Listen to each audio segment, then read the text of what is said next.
Hi!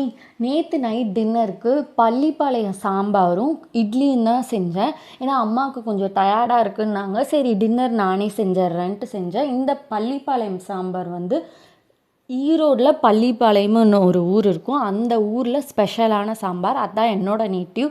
So அந்த குழம்பு எங்கள் எல்லாத்துக்குமே தெரியும். ஸோ அதை தான் செஞ்சேன். அது எப்படின்னா, 1/4 மூடி தேங்காய், 4 பல் சின்ன வெங்காயம், ஒரு 3 வரமிளகா, கொஞ்சம் பொட்டுக்கடலை, 2 தக்காளி, இதெல்லாம் மிக்ஸி ஜாரில் போட்டு கொஞ்சம் உப்பு, மஞ்சத்தூள், மிளகாத்தூள், அப்புறம் சோம்பு, இதெல்லாத்தையும் போட்டு நல்லா அரைச்சிக்கணும் பேஸ்ட்டாக.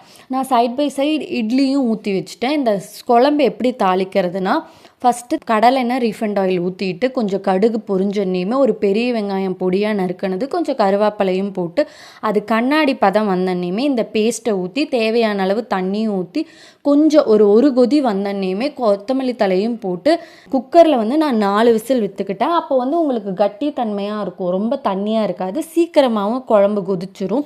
ஸோ இந்த குழம்ப நீங்கள் வந்து இட்லி இல்லை தோசை எதுக்கு வேணால் சைட் டிஷ்ஷாக வச்சு சாப்பிட்லாம். இது வந்து ரொம்பவே சிம்பிள் மெத்தட் தான். ஜஸ்ட்டு ஜாரில் போட்டு நீங்கள் அரைச்சா அந்த பேஸ்ட்டை ஊற்றி கொதிக்க வைக்கிறது தான். ஸோ நீங்கள் ட்ரை பண்ணது இல்லைன்னா மறக்காமல் ட்ரை பண்ணி பாருங்கள். எங்களோட டின்னர் நல்லாவே முடிஞ்சுச்சு. இந்த இட்லி கூட அந்த சாம்பார் சூப்பராகவே இருந்துச்சு.